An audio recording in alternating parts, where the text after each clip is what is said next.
What is poppin', my good people? Praise be, praise be. Today we'll be discussing how much I fucking hate work. God, do I hate work. Like, frankly, I mean, I hate living in general, but like being at work is just like knowing things, learning things, doing things. Uh,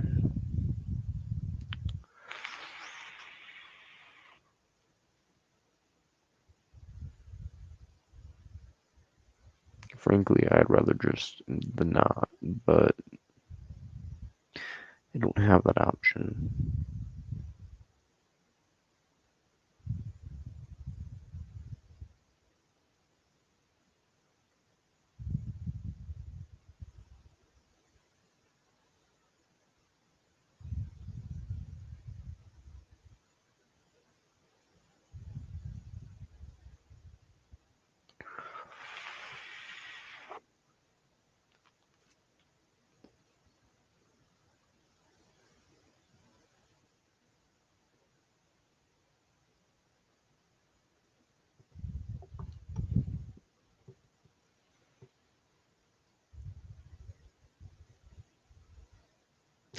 Ew, what is bopping? Oh, phone went beep beep. I'm about to watch some YouTube. And take along for the adventure. First, I gotta check my email, see what that beep beep was about. Probably some bullshit.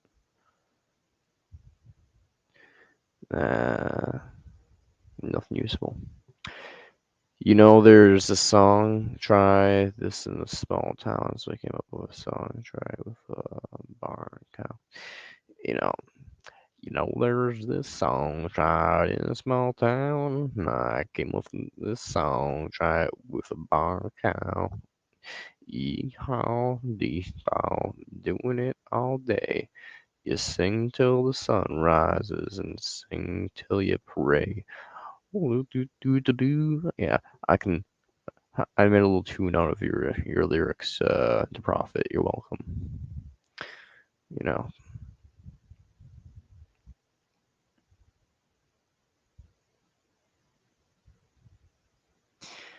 I hope that entertained you. Who knows? If I flip my camera off for a moment, it's just testing to see if my mic works.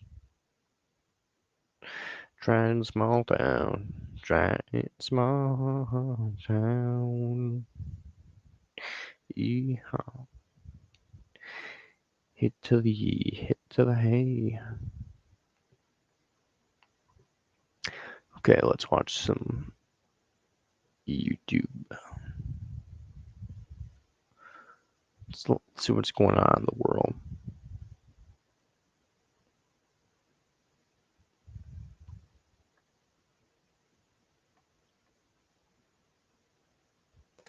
How was work? Work was. I'm not gonna. I'll Google in a bit here. I'll Google it while I'm on my shift.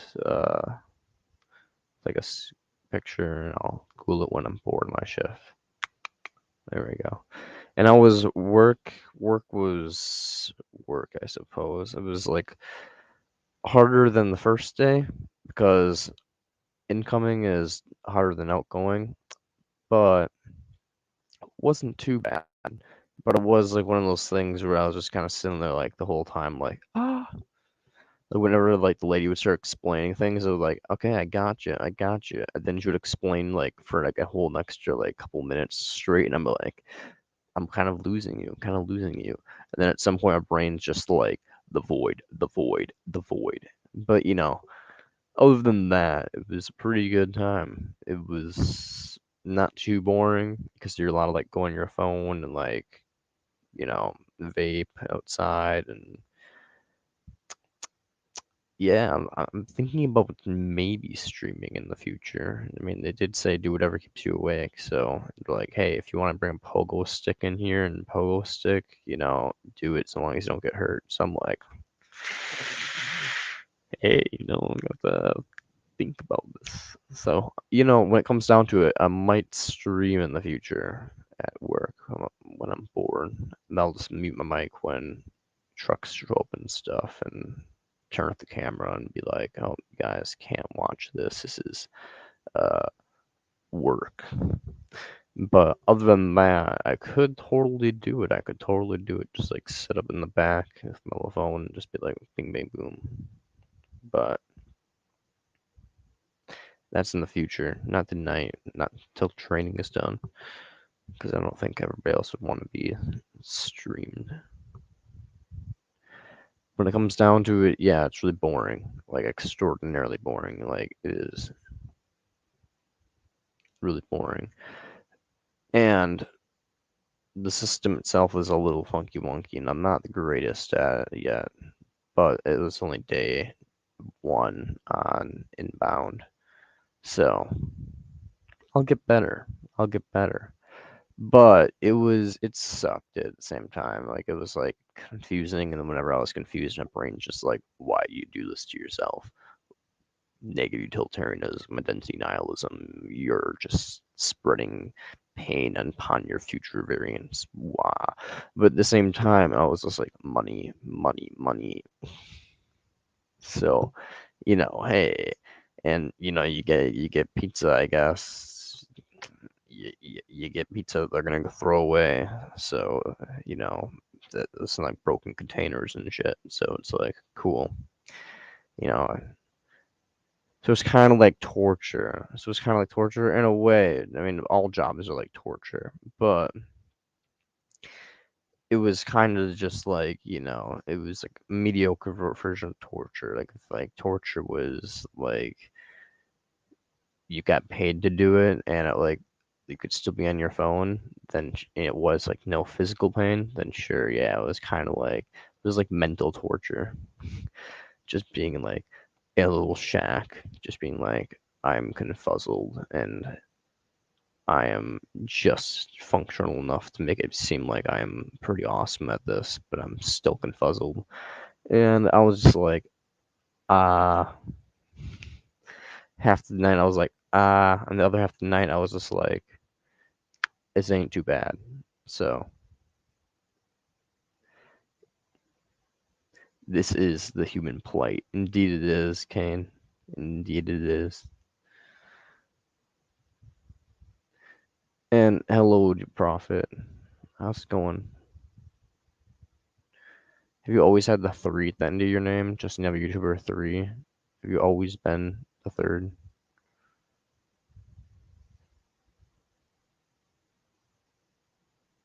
Unless you're a stay-at-home housewife. Yeah, basically, if you're a stay-at-home housewife, you kind of just have like life made in terms of like the subjective experience. Objectively, life is still miserable and not worth enduring at any level. But at least on the subjective level, you're like, I get dicked down, I get food, and you know, yeah, you just don't have to work. So. Curse at a cop, spit in his face, throw down the flag and stuff. Yeah, thank you. Just trying to small town. Yo, you got some wild ass lyrics going here. Just another YouTuber. It's just throwing down some beats.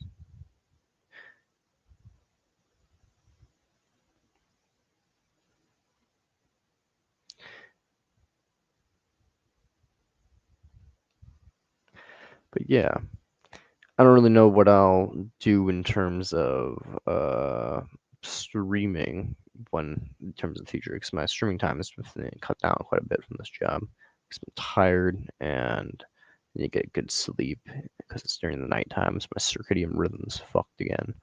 Back to being fucked in terms of circadian rhythm, which is a good song by the way by some pickups. But when it comes down to it, I'm gonna try to stream at work. I think so.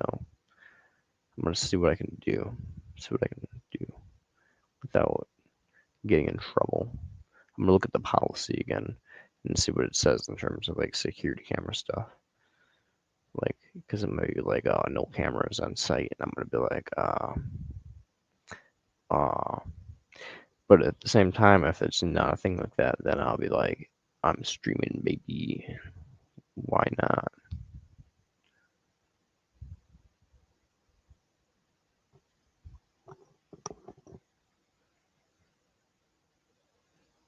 Why not?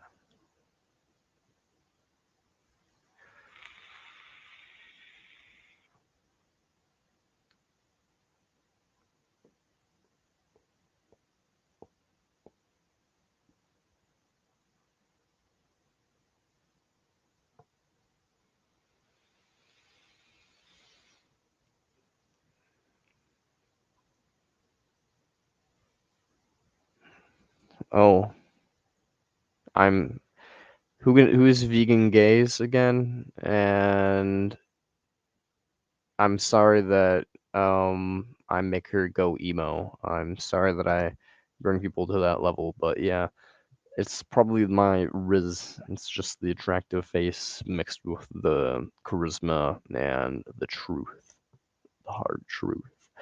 And you know, all delivered together in just like this delicious message that just ferments in the mind, you know. So yeah, I'm sorry, vegan gays, if I make you the big sad.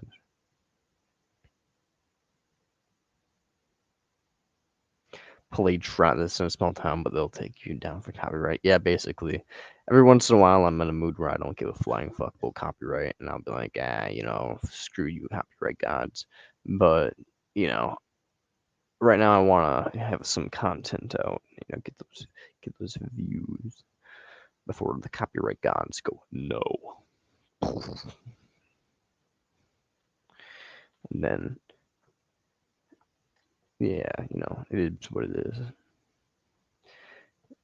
But I can sing songs, I guess, without playing them.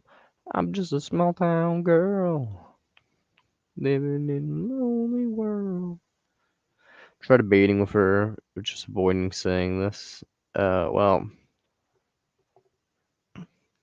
I don't know. What do you want me to debate her on? I can avoid getting too depressive, but it really depends on the topic of the debate because I'm a negative utilitarian, so all my ethics come from negative utilitarian viewpoints. So it's kind of constantly have promortalism and basically the fact that pleasure is an illusion, or at least outweighed vastly. Oh, or trying to just try to ban here, just avoid saying about hunting. Oh, okay. I mean, I can try avoiding hunting, I suppose. I mean, but yeah, I guess I can just avoid the whole hunting scenario in the vegan debate. But if that's what you're trying to talk about, it's veganism. But you know, I think it is somewhat essential to the conversation about animal suffering reduction in the wild. But if we just want to talk about what human consumption affects, you don't really need to talk about. We don't really need to talk about hunting. Hunting's just kind of like one of those things where it's optional. Avoid saying depressive things about existence. Oh my gosh, that's impossible, man. Existence literally is just depressive. It's like anything you look at is just like it's depressive. Like the fact that like 4 people are watching me like talk about like random shit is depressing, and but like saying depressive, like everything has a layer of depressiveness to it, you know. If you really just look deep, it's just like it's right there, it's on the surface, you know, peer deep. Not really. But like animals fucking, it's like, you know, it's basically just you go outside and you're like, the sounds of nature. And then you realize it's just animals trying to mate. Too impossible for emo brand. Yeah, basically. I can try though. I mean, I can It depends on what the debate conversation's on. Like, what do you want us to debate on to profit? Because if like the debate is like on something simple like politics, 100% can do that without getting depressive as fuck. If it's about ethics of some kinds, I can do it without getting depressive as fuck. It really depends on the conversation. Like sometimes it's just impossible not to get depressive, but life finds a way. Life finds a way. IDK, try hunting. How would I not be depressive about hunting? Like I'd be like, oh well, hunting is not bad because well, hunting's a mixed bag of bad and good, you see. When you get a hunting license, a portion of that goes to repopulating animals and conservation efforts, which is bad. Sounds good, right? No, it's wrong. It's bad. Really bad. Horrible. Catalyst of suffering is birth. So you're just bringing things into existence to suffer and die. But, but, you also get a license that allows you to, like, uh, take away suffering beings from existence in the wild and allows you to get a source of calories um, directly from the wild as well, which is high in protein and nutrients. So when it comes down to it, there's plenty of perks, but there's also some small detriments, and it really depends on how you look at it. In your first year of hunting and your first year of fishing, you basically can cost you like almost nothing to get a license. So in terms of utility, you're basically not contributing a whole ton in terms of your cost of your license. And you could, if you fish like frequently enough, you're basically gonna max out your utility. You're gonna basically prevent more wildlife suffering by ending life early and all that. But yeah, I mean, at the same time, later on, I don't know how much it costs to get like a license and how much $30. I think it's like $30. I don't know how much $30 really does in terms of conservation efforts. Like I feel like people overfish. Like there's plenty of things like when it comes to like so long as like if you were to like, literally try to get your limit like every day and you just lived off of like fishing and hunting and subsidized your meals with like vegan diets from the grocery store, like I feel like you could 100% like even though you're contributing to like negative value by like talk with vegan equilibrium about hunting a bit. His head immediately probably wouldn't. He's a bad person, but I personally wouldn't hunt really.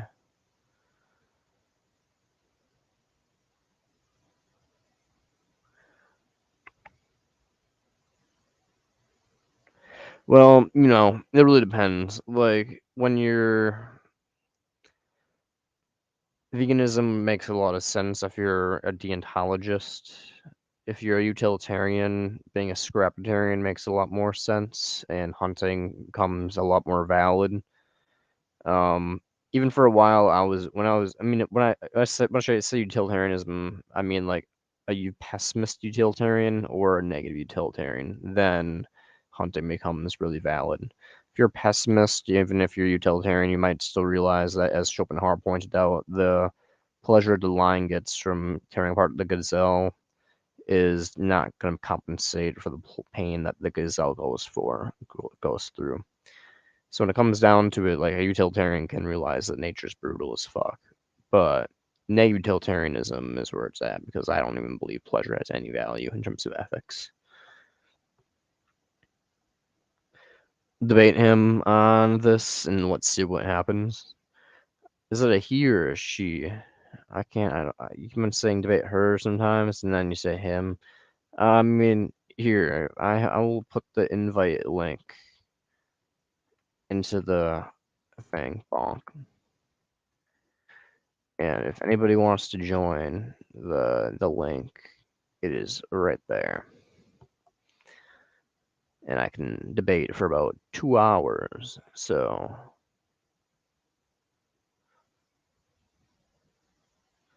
No, it's a man. Oh, okay. So yeah, cool. I mean, yeah, I'm willing to vegan equilibrium. Is that noodles? Is vegan equilibrium noodles? Is that the guy that like talks about sugar water sometimes?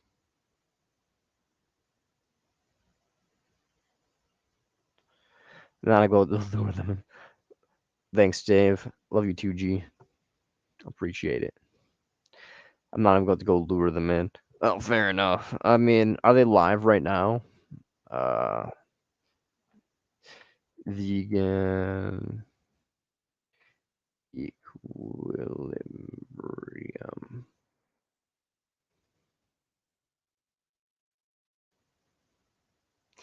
Yeah, vegan equilibrium. I know this dude. I was on his sugar cult live stream. I've already debated with him, but I'm sorry. I do. He's an ethicist, and I do make him a bit boy. So yeah, I mean, I don't know. Of course you do. No. So when it comes down to it, I don't know if he wants to debate me or have a conversation. He's more than welcome to do that in his own time. In what video? This one right here. Uh, if you get in about 54 minutes, you can see me in the comments section talking like, cool, I'll join in a minute. Yeah, I mean, This makes me nauseous. I first discovered that I first discovered the truth about carbohydrate a few years, like several years ago. Actually, it was almost 10 years ago. Oh, we got the antisocial EFIIList joining us, Howdy. and yeah. So this is the welcome to the sugar Makes him cult the live big stream. sad, the depressed, the So not wait, feeling isn't the Max and good. Amy a part of the sugar ideology? Are you part of that as well, or? I he asked if you're part of this ideology, the sugar cult ideology. Yes. I mean, I've been eating sugar all my life, and so I don't know. Like the alcoholic. What? It looks like the anonymous alcoholic Oh or yeah, something like that. anonymous sugarholics. Fair enough. Makes me think like y'all are like hummingbirds, you know? You'll remind me of Well, the thing hummingbirds. about it is like when in a lab, when they're trying to, I think when they're trying to stimulate some sort of life form, they usually give it sugar water. Hmm. That's The sugar generally water the conversation is Sugar pretty water. interesting. I'm gonna skip ahead You what? to Maybe when maybe they. a drip. I Oh, recommend it's watching sugar it. water, I mean, there's like literally like but it 50 also minutes has before I potassium join, and and talk about there's like antinatalism and a whole entire hour pretty much where I'm talking about sugar water and weird ephilism stuff with them. But yeah, we'll listen to the part where we're epilism and Yeah. blowing up the world. The woo. fun stuff. Yeah. So where are we gonna get enough nukes to do that, huh? Yeah, that's one of the questions. I mean, I basically think, well, I just look that up really quickly. I think the planet will become uninhabitable in like 10,000 years or something like that. I think it is. Like basically, the sun will essentially have brightened up enough to make the Earth like increase like the 1 or 2 Celsius that's needed to fuck the planet permanently.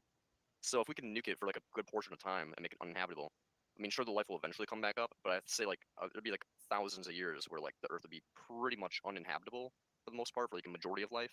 And I think that gap in time is a good thing essentially. Like even if there's only some species on Earth, like microcellular organisms and like rats and cockroaches, sure that's bad for them, and I'd rather them not be here. Hell yeah. But if we can get like rid of like 99% of all million species plus like most other things for a couple thousand years, I feel like that's like a pretty good achievement for mankind. Yeah, well, I always think about the movie Forbidden Planet. Hmm. Have you ever seen that? I don't think so. It was one of Leslie Nielsen. Vegan gays. She was just live. Oh, vegan gays. Who's vegan gays? Vegan gays. I'm not sub the vegan gays.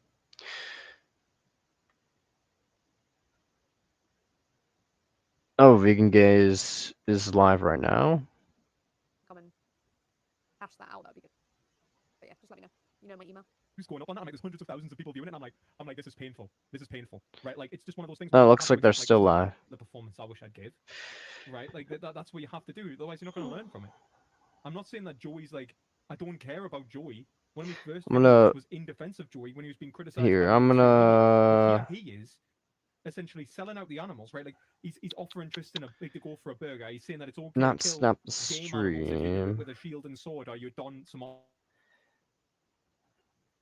I'm gonna mute it. There we go. That way I don't like steal their content. You can like, see what they're doing, and you can see the live chat, you know. But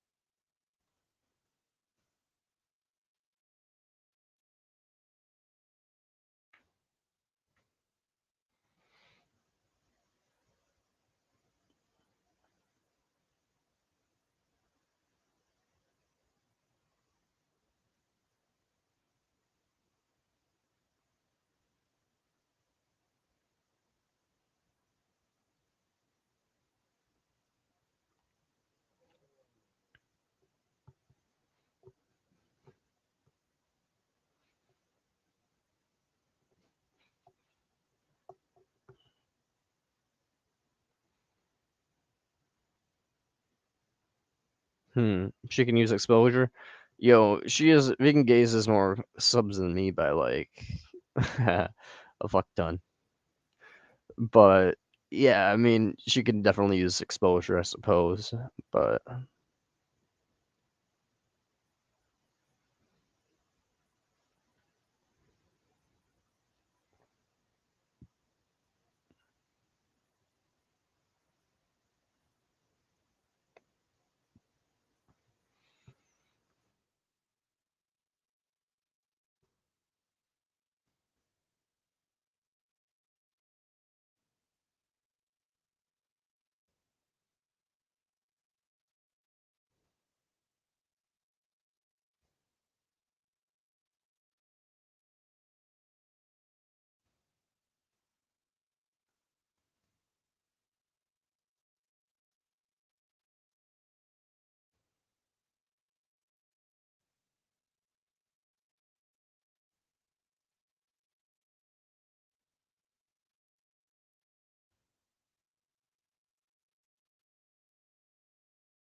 let's see what they're talking about. Okay, well, they're not really talking about much of anything To interesting. not be yourself. They're the one that did you the disservice here. Now, I'm not saying like going every debate like that. I'm not like, obviously it's like a social nuance thing, and I'm not good with that, right? I'm autistic, I understand. But like in this case, this was the time for like normal Joey. This was like the normal. To be fair, he has privated some streams. Like his last live stream before that was like a year ago. So, but he doesn't stream that often. So I don't know what the number would be. Joey time. My line of questioning too much and things like that. They were mainly just stuff I was doing to optically not ruin, tarnish sort of myself in that conversation. Just like people go, oh my god, look, he's doing exactly what we expected him to do. It wasn't framed as like a, I know I called it a debate in inverted commas because he never agreed to a debate. So it's not going to be much of a debate. I'm not a debate. I will say, right, like I will. Bernavella tipped £10. Tristan claimed that he didn't care what people did with their animals at the time. He says he would step in if he saw someone abusing their dog. At 1:25 and 53 seconds.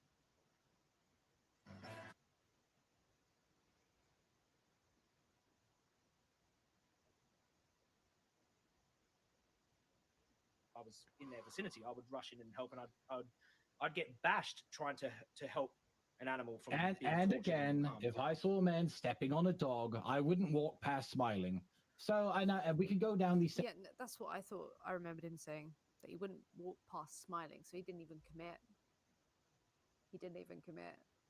'Cause, yeah, I See, they're remember not people talking about saying anything that. interesting. They're just I talking remember about like commenting on that drama. and being like, huh? And Man, I don't care thinking about that drama that was the really. interpretation. Like drama is like, you know, like it's okay. But Like, thank you so but I much, don't like Berna, really for the give a tip. Yeah, damn. he was just all over the place. So But I'm gonna have to go now. I don't have thick walls, unfortunately. I would stay longer, but I can't. Too loud. Sorry. That, and I do need to actually edit. Salah's in the chat for Berna. But yeah, don't worry, I will be doing. I do need to do a lot of stuff before I go to bed. So this is a good idea. I need to be stopped, okay? Because I've got loads to do before I leave tomorrow. But yeah, thank you so much for attending the stream. Thank you for being here. Thank you so much for your tips. Thank you to Berna. Thank you to Jet. Special thank you to Jet. Holy shit. Thank you to Michael Askew. Thank you to main character, Twisted, Beard Boober, Naduli, a vegan fascist. Thank you so much. I do hope you're well.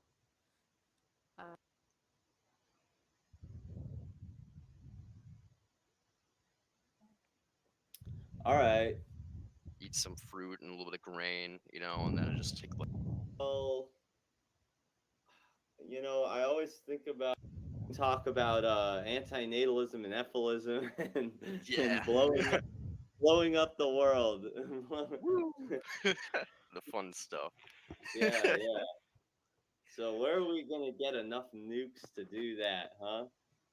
Yeah, that's the. Yeah, Leslie Nielsen. It was like one of his first films in the 50s before he was doing comedy. It was it's a sci-fi horror, and in that film they have like the ability to yo, basically completely obliterate the planet. Like there's a self-destruct mechanism. So spoiler alert.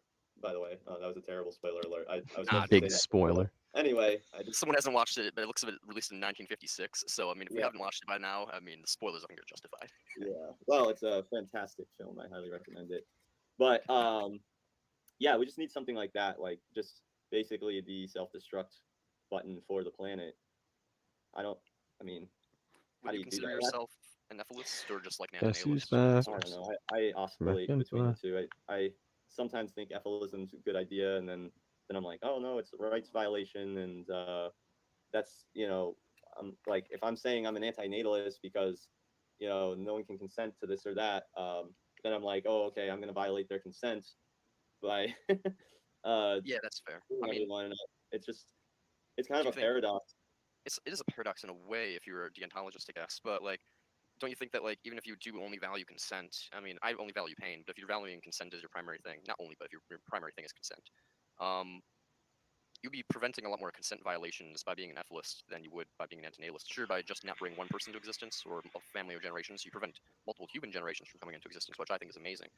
But if you were to like eliminate all animal life, then there's plenty of consent violations that you are going to eliminate yourself by doing so. Like it's basically like imposing one consent violation to prevent two. Negative utilitarian point of view, I agree. Although I am completely inconsistent with utilitarianism. I could agree with it. I can agree with it in theory, but She no one yelled is every a child is utilitarian. gonna Even die. utilitarians are not utilitarians. Like, Fair enough.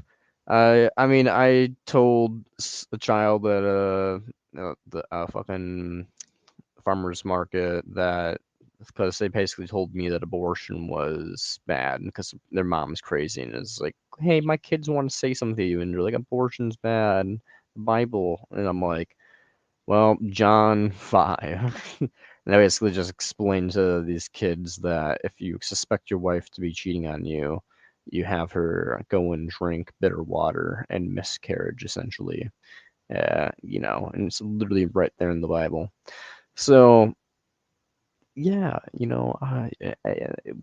all have things that we do in public we're not proud of, but at the same time, yelling at a child that they're gonna die is probably not the most cash money thing to do, even though it's technically true. And you know,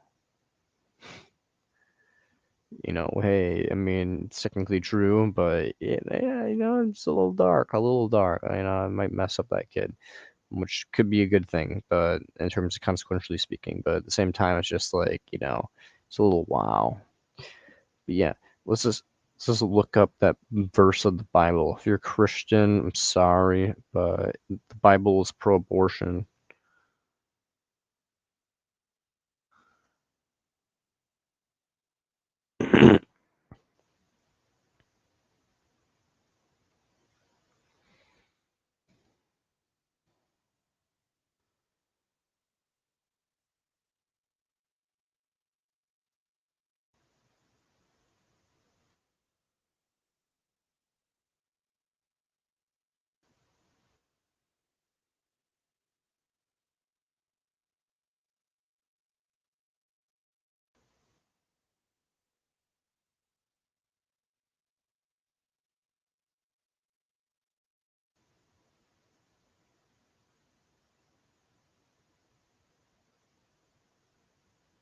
Oh, it's Numbers 5. I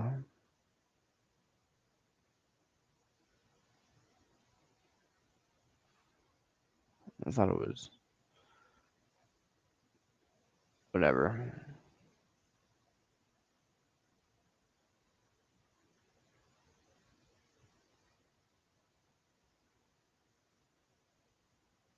That was John.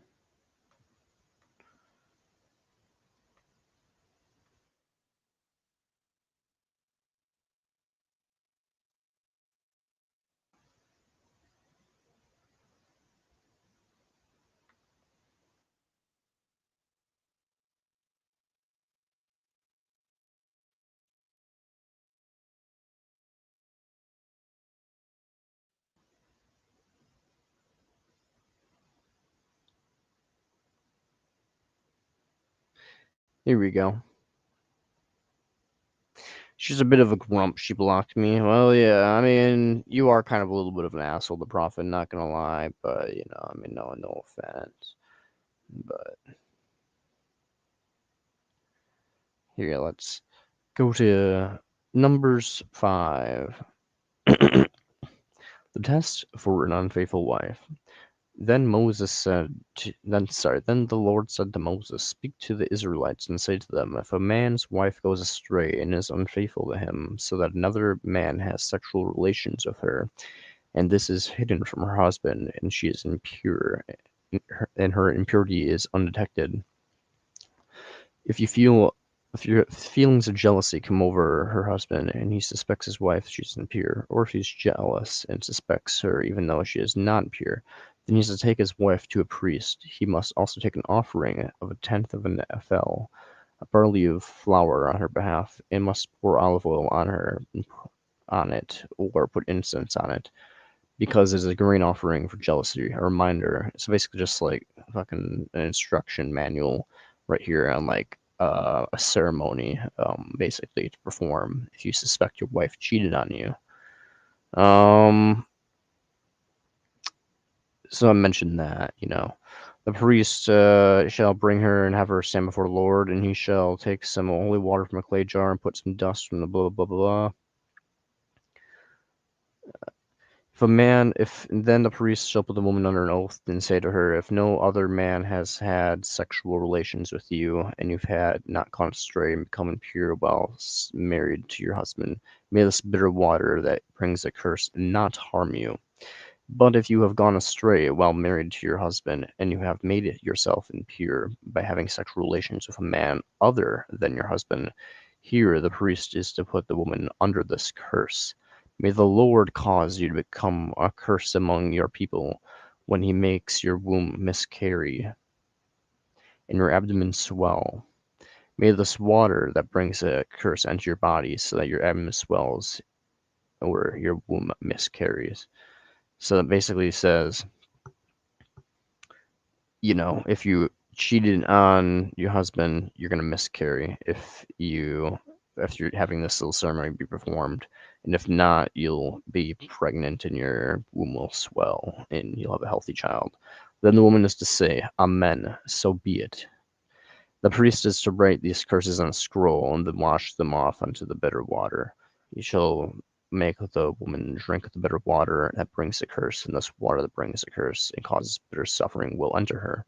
The priest is to take her hands, the grain offering for jealousy, wave it before the Lord, and bring it to the altar. You know, if she has made herself impure and has been unfaithful to her husband, this will be the result. When she is made to drink the water that brings a curse and causes bitter suffering, it will enter her abdomen.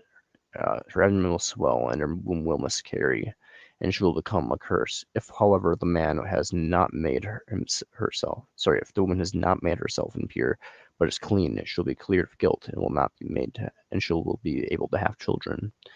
This is the law of jealousy when a woman goes astray to make herself impure while married to her husband, or when feelings of jealousy come over a man because he suspects his wife. The priest is to have her stand before the Lord and is to apply this entire law to her. The husband will be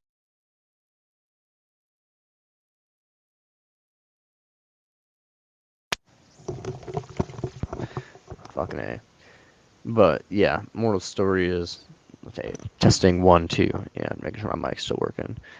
The husband will be co-innocent of any wrongdoing, but the woman will bear the consequences of her sin. So basically, this part is, as usual in the Bible, pro-man, not very pro-woman.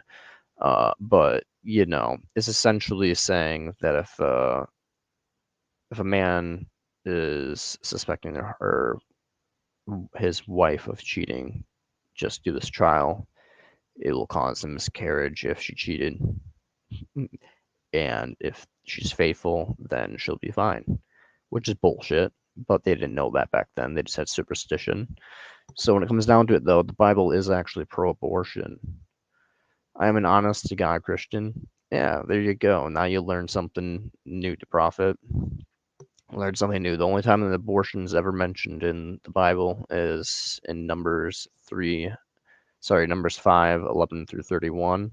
And it is basically saying that there's a circumstance in which abortion is permissible, which is if you suspect your wife of cheating. And I think if that's acceptable reasons to get an abortion, then surely income stuff to spare the child burden of life and all that jazz surely is more justifiable. So I think, you know, there's plenty of reason to think that based off of jealousy alone is enough to purposely cause a miscarriage, then surely, you know, other things are more or less more justified than that to get an abortion. So, in my opinion, the Bible is pro-abortion. So I basically just told some kids at a farmer's market that the Bible actually is pro-abortion. And then the mom freaked out at me and was like, I can't believe you said that to my kids. And I'm like, hey, I can't believe you told your kids to come up to me and tell me that abortion's wrong. So that was in response to me saying I'm an asshole. Fair enough.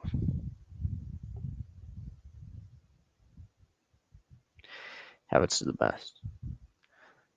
Yeah, when it comes down to it, let's go back to Sugar Cull live stream.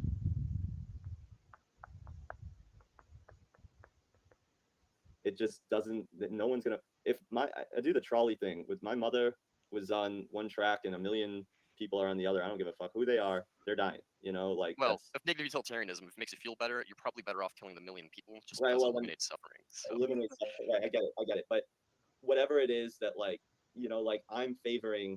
yeah, I know what you mean. Like my mother in that situation over whatever greater good there is. Like, so it doesn't make sense to me because I'm like, I feel it's like not practical.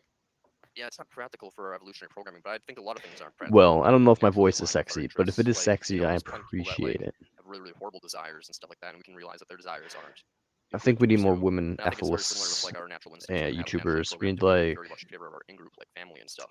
But we can recognize that they're sprinkles to start basically making just content. I don't know. one of identity nihilism, that like the thing that we love is constantly being eradicated and destroyed by new memories. Like the person we love isn't the same person we loved 10 years ago, just as they're not going to be the same person we love in the future, you know? So we can understand the like identity nihilism a little bit. But we can also understand that like just even regardless of that, like their value is equal to any other person's value Thanks. and equal to any other animal's value. Besides the fact that like animals aren't moral agents, so like people have more potential to be like good beings and useful beings in my view.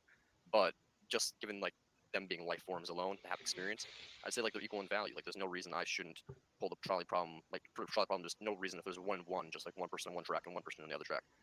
Given that, there's no reason I shouldn't pull a lever or let the lever just stay the same. Like I don't feel, Forget females I and mean, I like your view voice. action and Thanks, I inaction as appreciate it. both equal. Like not pulling I have a levers bit in of action a and pulling levers also in action. Whereas one and relaxing one to me, energy to pulling my a lever will be the voice, same. It doesn't matter either especially if I way just like tone because it down a that's my little mother, bit and father, just best get like a friend little in bit the of world. a My best friend's little dead. bit of a Best friend relaxing was tone. alive.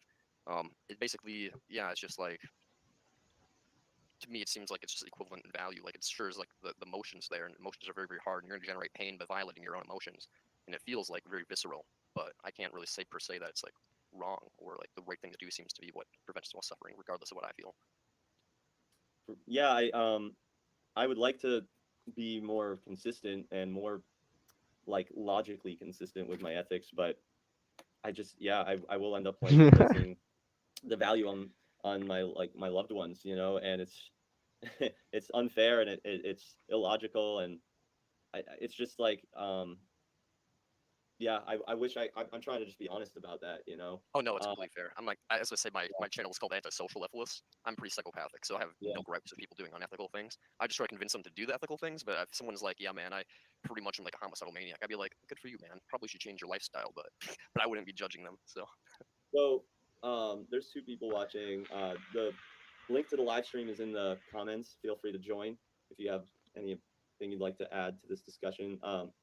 But I don't know if I consider myself a deontologist, but I feel deontological about a lot of these issues. You know, I heard it's because like I heard for the negative utilitarians, I've heard this argument. This guy, Dr. Avi, you can look him up. He does a lot of debates and stuff in the vegan philosophy sphere on YouTube. And he'll say that if you're a true pragmatic negative utilitarian, then you're going to be you're not going to be anti-natalist. You're going to be pro-natalist for humans because the more humans that are born, the more space we take up and basically destroy the nature in that area. So less rights violations will occur. yeah, I think that there's some truth to that. There's some truth to it. You can go on though. Go on. Yeah. No, yeah, I don't know if that. I don't know like how that's measured or how you would measure that. I'd basically just look at it more from a perspective like it's just not fair. Like I would have opted out. I would have like I wish that like my whole situation. Why do I have to bear that burden? Why do I have to be a means to an end and be used as a utility for that whole No, thing? I still Like it's feel just that. it sucks. So like I wouldn't do it to I I don't feel think we should that. do it to other people, regardless. No, I feel that. Like the whole using people to means to an ends like thing, especially given there's a risk that you'll never meet those ends, does seem like a weird thing with utility that and negative utility that does seem a little sketchy. But when it comes down to it, I think you do have to break a few eggs to make an omelet, and sometimes, there's hard choices we have to make in ethics. So So that more rights violations may occur if we don't. I mean, yeah, I can see what you mean because I myself, if I had like the choice, I mean, here's the thing: if I a couple years ago, 2 years ago even, if you had asked me 2 years ago, and if I would have said no, I would not want to be here. If there was like a button that would like go back in time and just delete everything, like everything I've ever done, and just reverse all history, like the moment that my mom and dad just fucked and like created me, for some reason, if I pushed that button, the egg and the sperm would just not mix and just like they would just go on with their lives without me here. I would totally have wanted to push that button 2 years ago. Now I'm at the point where it's like I want to push that button because I don't want to be here. I'm extremely like depressed and suicidal and shit. My best friend killed himself February 7th, so I really have nothing to live for personally. But as an utilitarian, I basically feel like it's my like obligation. Like if there was that button in front of me, like push the button and it would basically eliminate me from existence or like create like 10 more of me basically. I would feel like there's an obligation to create like 10 more brands out there to like essentially try to convince maybe 100 people each to try not to reproduce and go vegan. Like it seems to me that like my suffering, like no matter what, there's going to be suffering, and there's going to be suffering cropped up that's equal in value to my own like suffering. So I'd rather just have like more people be like they're gonna come into existence no matter what. So it's like I'd rather them be like essentially Be like me. more or less. So it's like I don't know how to explain that in the proper way, I guess. But like if I were to like I guess like my analogy has always been like there's multiple ways you can go about EFIILism because like I think he said his name was Dr. Avi. He said he thinks that like if you have more people, there's less suffering in general, which I think is true because the more concrete jungles there are, the less suffering is going on. More like there's parking lots, there's nothing suffering in the parking lot, Well, not as much anyway, but yeah. I mean, there is like little ecosystems forming around these parking lots. Especially like when I was in Florida, there's just little like like basically corporate parks or industrial parks like everywhere, like parking lots everywhere, and there's a particular African lizard that was introduced to the United States in like the And late he's going in 70s, bongo mode. and only in the past like 10 years there's been this huge like boom in their population, and they thrive in these parking lots, which is really interesting. That is really interesting. Okay. Yeah. So for the most part, it does eliminate animal suffering, but there's certain ones that will just thrive in those environments. Okay, so it doesn't completely eliminate suffering. Yeah, I guess we'll never completely eliminate suffering even by turning things into a concrete jungle, unless like you eliminate all biological matter to be consumed. Right. But yeah, I think like the more people there are in general, there's gonna be less suffering on total. But I think the best solution is to just do what native utilitarians and EFIILists are already suggesting, which is not just like do like the accelerationist approach of just being like, well, let's just keep humans doing what they're doing right now, and it's gonna naturally create good of like destroying the environment. Yes, but I think we can do better. I think we can be moral agents and not just be passively causing good. I think we can be actively going out there and being like, oh, I'm going to hunt something, and I'm going to be a vegan, and I'm not going to bring things into existence. So at the same time, you can basically like why have a factory farm when you could just turn that land into a concrete jungle? Like you could basically do the same exact thing of like having an acceleration approach of like, oh, that land's not being forced land, it's now farmland, so there's far less suffering going on. But even less suffering is if like we just turn that into like a concrete lot, because then there's It's no like I mean, to already topple shitty situations I think it's kind of all right with me, but then there's places where I really struggle. Like for example, right now they want to the police in Atlanta own, I guess they bought like a few hundred acres of the Atlanta forest. What? And they want to cut it all down to build a Same, man. training facility. Now, as much as I don't want them to build a cop training facility because I fucking can't stand police. Amen. Yeah, I also don't want them to cut down a bunch of forests because they're gonna hurt so many animals. Then of course we would look at it in the long run. We say, okay, well once it's blacktop, like then there's a lot less suffering a lot less rights Pretty violations much. between animals that's gonna occur there, and so then from the negative utilitarian approach, that probably would be a good thing. So it's like it's so fucking confusing to me because I'm like, no, I got to be so against this this fucking clear cutting a forest. I want to be like, I don't know, like I was just driving through West Virginia. No, I feel you, man. Like, I used to be a member of the Conservation Party. I still am a member of the Conservation Party in Wisconsin. So it's like, I feel that, man. It's like it's this constant struggle of being like, there's like these mixed alignments, Like I used to be really big into conservation movement stuff, and now I'm just kind of like, well, now I have some agreements with them, like stop water pollution, great, but like conserve forests and stuff. It's just like my emotions say, I love forests. I want to go hiking. I love nature. I take psychedelics and stuff, and I go into the forest, and I'm just like, this is awesome. I love feeling man, nature like, in the world. Like I feel fucking depressed in the city. Like when I get out, I was just saying I was driving through West Virginia, and even on the fucking highway there, man, it's like the whole state is one giant oxygen tank. It's one of the most green, lush places. The air is fucking sweet, man. It's so great, and you just it's like shitty things are happening in all that forest. But at the same time, you want to I have this urge to just run into the forest and just live there, and like, I don't know. Oh, yeah, no, I feel that. Like my dream home is like just living in the countryside in like a tiny house, just surrounded by trees and like all sides of my property and stuff. Like my dream house is just like in nature, and I love the aesthetic of nature. I don't I really enjoy listening to birds and stuff. But at the same time, there's like an unconscious part of my brain that's just like all this is just when I'm listening to birds tweet and do little bird songs. I enjoy it. I find it very aesthetic. But really, all this is just things screaming to want to fuck each other to pass down their genes before they die, a inevitable death. So which then means just 2 more baby birds to make up that one new bird, and so on. It's just like a perpetual cycle. And so it's like even the beauty, I see the horror in it. And it's like it's hard to once you realize the horror is there and like fully envelop your mind in it. It's just like a lot of the things that you once appreciated kind of start to slowly lose their like appeal. I mean, I still want to live in nature and stuff like that, but I just see like the selfishness of it. Like I want it because like I want the biological connection to nature, which has been programmed into me for like billions of years. Like green equals lush, and lush equals survival, and so therefore I feel more like, as they say with the sugar water, you feel more energetic, you feel more motivated. There's also, I'm pretty sure there's stuff in the soil that it like neurotransmitters or something that affects our neurotransmitters that alleviates depression. So yeah, it's like I'm pretty sure that's a real thing. Like you do. I don't know if that's true or not, but that sounds pretty awesome. When you're around green, like a lot of lush green forest and stuff, and working in a garden, and things like that, stuff in the soil, man. I don't know how we reconcile all that. I mean, I guess you have to be really clinical about it, and just like, yeah, recognize, okay, this is just a program from my DNA, and I have to try and override it to be logical and ethical, and I don't know. Like I said, I think it all comes back down to that paradox thing. I don't want to I don't want to hurt animals or kill animals or fuck up their homes or whatever. And then at the same time, yes, if we just were blacktopping and cutting down forests, in the long run, it would be less rights violations. And it's too difficult for me to think about a lot of the time. It hurts. It hurts. Me. Yeah, I get it does. frustrated. It's fucked.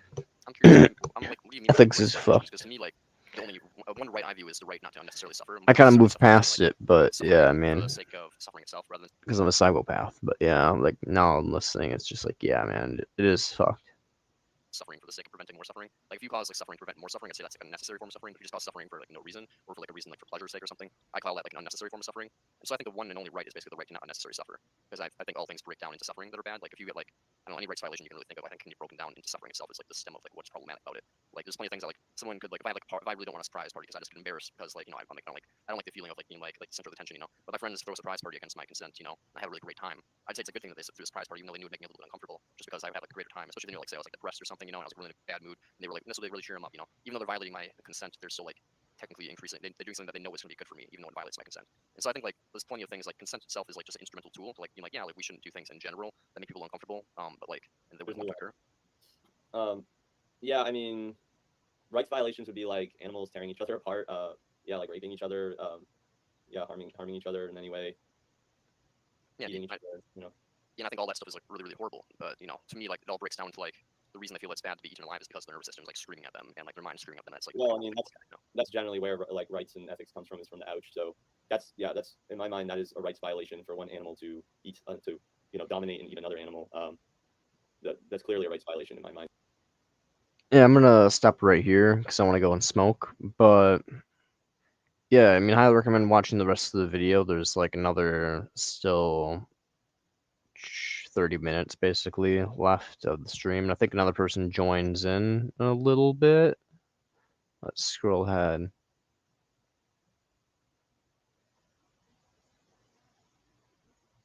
Yeah, at some point I go in front of my red light. And a little bit into it. Does someone else show up? I thought another person showed up. I guess not. I just go on some red light. That must be a thing of a different stream. Either way, there's like another good portion of the stream that's there, and we're still talking about things. But me and Vegan Equilibrium are pretty much on the same page when it comes down to it. We just kind of he leans a little more deontological because I think he's a little more in touch with his emotions and stuff. So it's kind of like he directly feels the hurt that he causes in the world, and which I understand is really hard to do. If you, because yeah, it's like as I said, you have to break a few omelet. You have to break a few eggs to make an omelet. And for some people, it's really fucking hard to break that egg, even though you have to make that omelet. It's the only way to like do the survival thing. Like not necessarily that survival is a good thing. I'm just saying like it's in the hypothetical analogy, it's like a good thing to make the omelet. It's necessary to make the omelet, so you must crack the eggs. And for some people, it's just really fucking difficult to crack those eggs. Like they just look at it and there's like shit. Like a hypothetical analogy is you're walking around, you see like a mother bird in a nest and it just tweets at you, and it's like it's getting angry and stuff, and you're like, oh, it's angry at me. Oh, it must be protecting babies or something. And you look into the nest and you see, no, it's not babies. It's actually a bunch of eggs, unfertilized embryos, basically. Well, fertilized or unfertilized, but not developed embryos. And you realize you could smash those eggs on the ground and crush them with your foot and immediately terminate a life out of existence, and it would not suffer a bit, wouldn't propagate its genes at all. You would be immediately ceasing a thing from suffering before it could even start to suffer. But you literally just watched a mother bird tweet at you angrily. You don't realize, you don't know how developed those embryos are, and so the eggs could be like pretty much a whole full baby bird in there. But you're still gonna like basically even infanticide. It's a good thing, you'd still be doing good, but it'd be really uncomfortable, especially if you like smashed the first egg and it was like a baby bird inside, and you realize like, oh shit, like, and like you say throw it on the ground and just like smashes and like you realize this baby bird and you're like, oh shit, there's baby bird in this, and you crush it with your foot or something, and then you realize the other one's still in the same predicament as that baby bird. Basically, it's going to come into existence, suffer, die, get parasites, whatever. But you can still smash them, but they're like all pretty much fully developed. I mean, it is for him. It would be like overwhelmingly emotional to smash that egg, knowing that it would be a baby bird inside there, basically, pretty much fully developed, helpless, can't really do anything. It's trapped inside a little cage of its own mother's creation. And he would probably be like, Noodles would be like, I can't fucking do it. He'd understand that, like, it would be the best thing to do would be this crush the egg before it was created and it could suffer and could propagate its genes for multiple generations of suffering. But he just probably couldn't do it. And I understand that, but I think that's a weakness that we should try to get out of our systems as much as we can. Me, on the other hand, I would just crush them. I mean, I might feel a little bad because I know there's maybe a flash of pain in brief moments before the body goes completely into shock and it's dead in like a brief moment. There's like some level of neurons firing that feels that pain. So I might feel like a blip of sadness, but at the same time, I'll still do it. So it's kind of like that's our difference. But like at the same time, it's just because I'm pretty fucking psychopathic when it comes down to it. But I think we pretty much are in agreement that like negative utilitarianism is pretty much correct. It's just that like he's a lot more in touch of his human/emotional side, the programmed in pro-social stuff. So that's what I'm gonna leave it at that. I'm gonna be back in a minute, but I want to go smoke. So 100% check out the rest of the stream if you want. 154:41 is where we stopped at. It goes to 2 minutes and 19 seconds, as you can see. So, and I started when I appeared, which was about 54 minutes in. So if you want to watch the first 53 minutes, go for it, man. Highly recommend it. It's a weird conversation about water.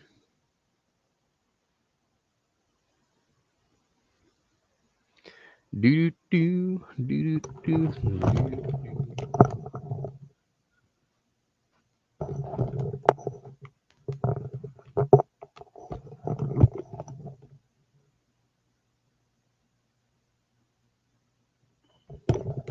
I don't know how that's psychopathy. It just seems like logic to me. I appreciate it. I mean, I generally appreciate it.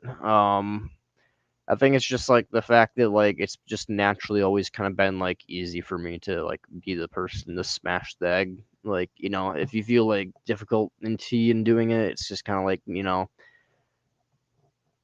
don't know. It's weird. I'm not sure if I'm a psychopath or not. I'd have to look into it more still.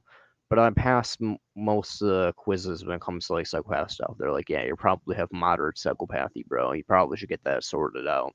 And if you look at the DSM checklist, I qualify for 5 of the 7 symptoms or whatever you need to do. So, and you'll need to qualify for 3 of them. So it's kind of like, yeah, I'm probably a psychopath, but who cares? I still am a good person, so I'm a pro-social psychopath, and that's what counts.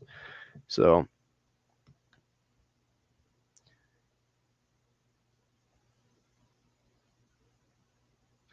I don't mind people linking some. It basically just doesn't bother me. I have like emotional numbness, so it just doesn't bother me. I guess there's not really much of a connection. You could be a psychopath and be bothered by it, but for me, it's just like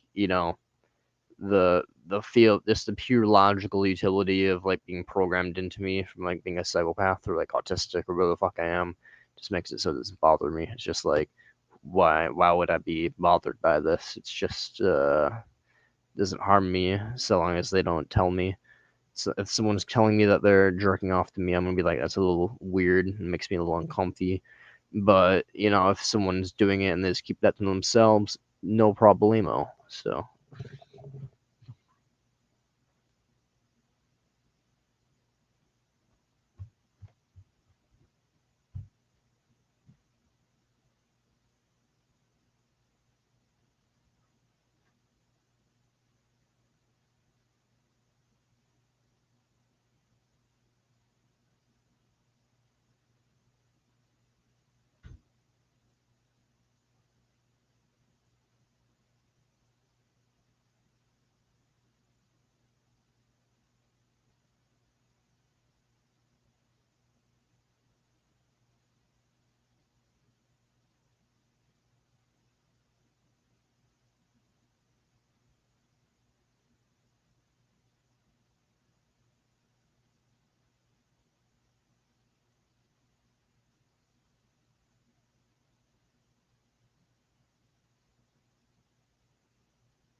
I'm an Indian YouTuber. I make videos and podcasts about atheism, religion, cultural criticism, and stuff like that.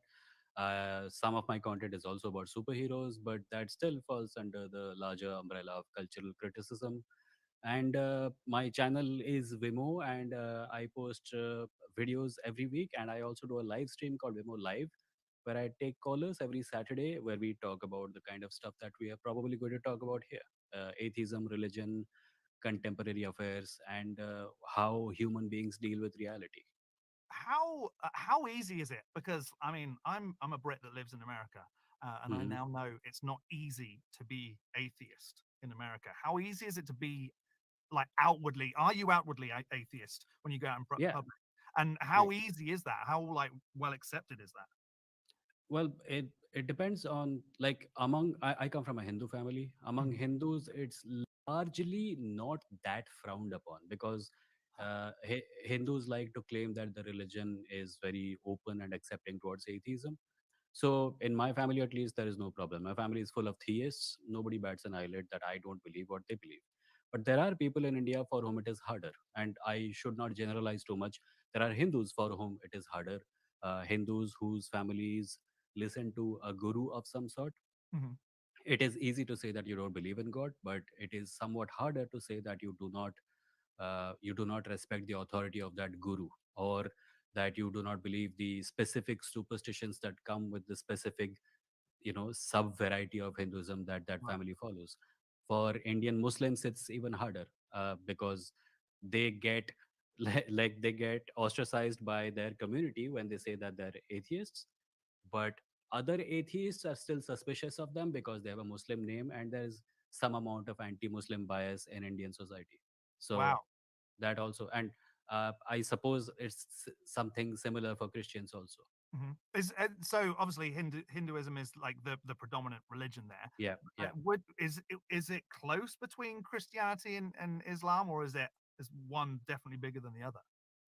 Uh, in terms of size, Christianity Yeah, and yeah, Islam. and like Yeah. how many followers there are So in the I country? suppose Islam is India actually has the second largest population of Muslims in the world, second Oh only wow. to Indonesia.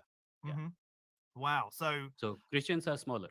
Yeah. okay, and so how would, for instance, then a Muslim in India react to you being atheist?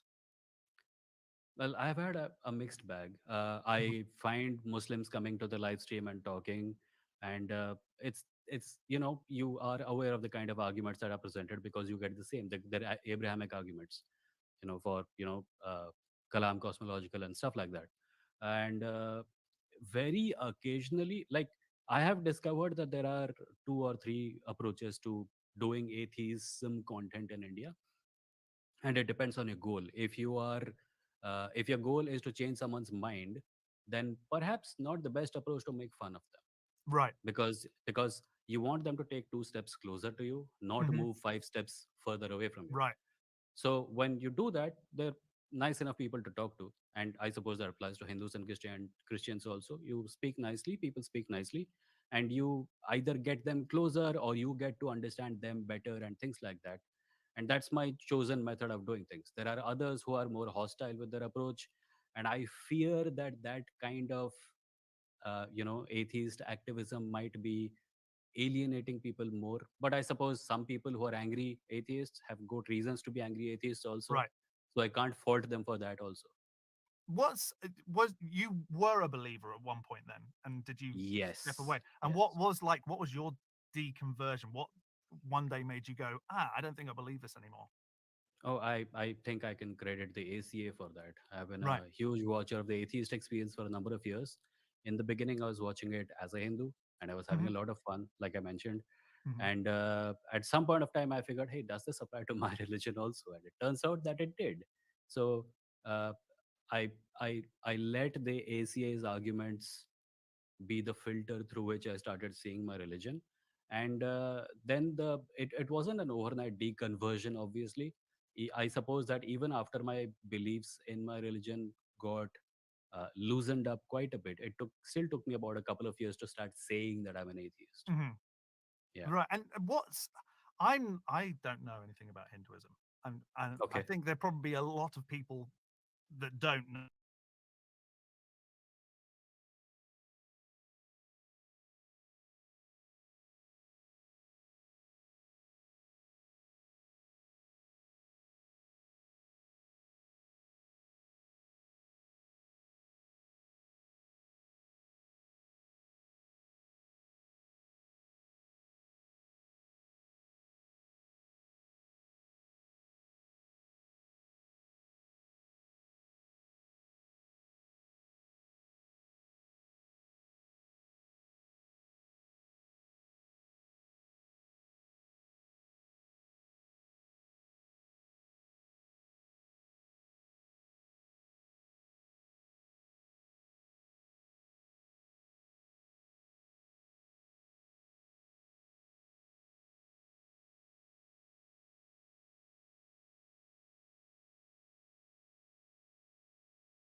Swear to God, this whole house is just like burning out in flames.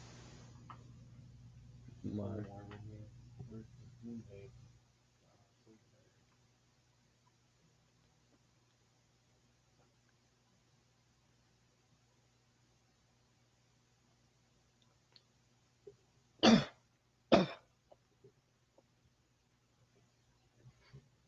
Cough. Anyways, leave some questions in the comment section below, or click the link to join. But yeah, I'm gonna be back in a bit.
Yo, I'm back. Loki was just smoking my brother a little bit. My cat was hanging out a little bit like in the middle of the yard, and I was like, "What you got there, boy?" And it turned out it was a rabbit. He caught a rabbit, and the rabbit was still alive a little bit, and had its like guts kind of torn out a little bit. I'm like, rip, it's dying. So then I took a knife and was like, shink, right through the brain, and I was like, there you go. And it's suffering. And now my cat's eating it head first. What? No.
Wow, the rabbit had a muscle spasm, but now it's still dead.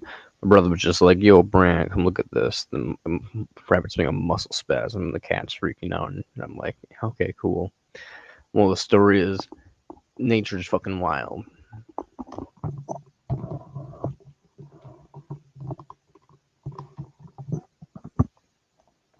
Nature be wild.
Yeah,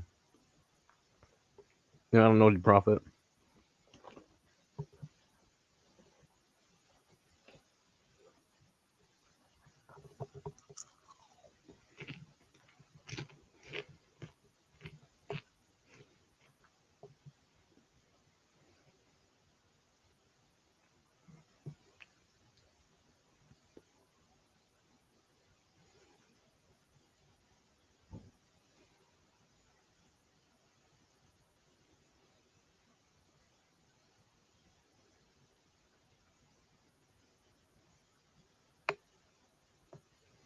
The humans will be preserved, or do we hope for some weird reason that the cruel aliens will win and they kill us? You know. Well, justice is a very human concept, no? So, it exists in the human society. When a lion eats a deer in the forest, you don't say it is unjust that the deer died, or if the deer escapes, you don't say it is unjust that the lion starved to death. So it's still a conversation like, who will win in a fight, Captain America or Iron Man? We're still talking completely in hypotheticals. I suppose whoever the writer wants to win will win. And you're writing the story right now. Yeah, but I guess what I'm saying is like the lion kills in order to survive, and they don't know any better. It's still unfortunate for the deer that the lion kills. It's still violent.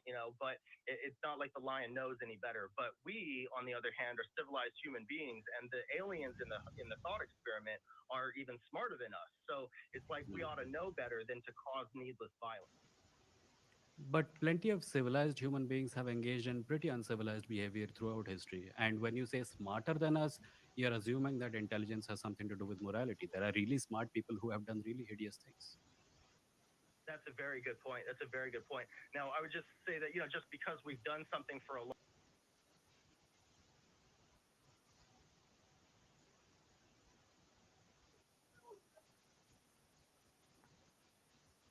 be aware it will be recorded for broadcast. So, what name would you like to go by? Brent is fine. Brant. Okay, and it looks like I got it. Our call screening app caught it as BRANDT. Is that right? Yep, BRANDT, correct. Okay, great. And what pronouns, if any, can I list for you? He is fine. Okay. Great. And where are you calling from? Wisconsin.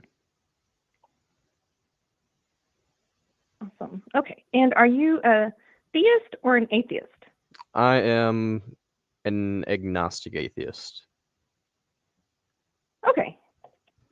That sounds good.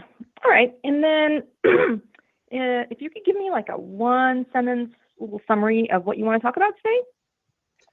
It seems that we're talking about dietary ethics, so just about veganism, and specifically why I think if anything is intelligent enough to travel the stars, they probably care about nerve systems and less about phenotypical traits. So Okay, so maybe let's see how I can put this.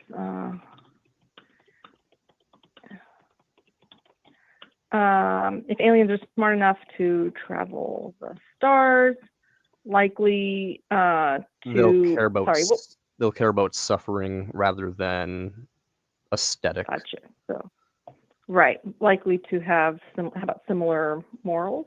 Yeah. Okay, great.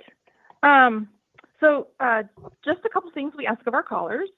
The first is please be ready to go on the air at any time because the hosts don't necessarily take calls in the order in which they're received. So you could be next, you could be last, or anywhere in the middle. So we ask that you please always be ready. The second thing is make sure you don't watch the show through YouTube while you're on hold. You will hear the show through the web. So make sure any YouTube stream is off because there's a delay and it really messes up the audio. And the last thing is if the hosts do take your call, no need to ask them if they can hear you. Just assume they can and go ahead and start talking. If they have any trouble, they'll definitely let you know. And with that, I will put you in the host queue. Awesome. Thank you. Okay. Thank you. You have been put in the holding queue. A beeping noise will indicate when you are on with the host. Maybe eating its carcass. If it's dealt with in a humane way, me personally, I find it okay to carry on eating that creature Well, because I like the taste of the creature. Yeah, I kind of understand what you mean. Like you're trying, of course it would be worse to torture and then kill an animal, but I think it's also, I think it's still bad to kill the animal, even if it's quick and painless. Just like if somebody killed you in your sleep, you wouldn't feel any pain or any fear. So that's good. But somebody would have taken your life prematurely. And, these animals are killed when they're very young because that's when it's profitable. So like the natural lifespan of a pig is about 12 years old, just like a dog. But pigs are killed when they're only 6 months old. And that's like killing a puppy. Right. It's an interest, and I like how it started off as like, here's some aliens that might want to eat us, but actually as a secret veganism. It was a nice way of doing it, and I appreciate that, Chase. I always appreciate the imagination of vegans. Yeah, right. Yeah, it was a nice way of approaching it. Yeah, well, I appreciate that, and I don't want to take up too much more of your time. If you have any other questions or anything, that's fine. Or I might call you again some other time. But I appreciate the open-mindedness and challenging my perspective, but in a polite way. So thank you for that. And I would just remember, that if we don't want violence done to us from another being that's stronger than us, then I don't want to do that violence to someone who's not as strong and smart as me. I want to use my power to. I want to use my power to protect the vulnerable, I like that. That's a nice way to be, Chase. And I don't like that I eat so much meat. Like, I know that there is harm caused to animals that taste really bloody good. And so I, over the last, actually in 2018, I stopped eating one meat altogether because I'm like, I just can't do it to all these animals. So slowly, maybe I am stepping away from eating all these animals. It might just take me a little bit longer, and it's nice to have a different perspective on it, and again, like put forward in a nice, respectful way, Chase. So we appreciate you. Thank you. Yeah, definitely. And I remember, I used to make fun of vegans, and now look at me. So you never know. Right. And actually, I've got a very good friend back in the UK. All he would do is rip on vegans, and now he's vegan himself. So I completely get it. That's funny. That's well, funny. thanks, Chase. All right, thanks for calling in. And thanks for... Yeah, and just one last thing I'll say. Just one last thing, if I could, I'll just say, there's a lot of delicious food out there that's vegan. We got rice, pasta, fruit, vegetables, seeds.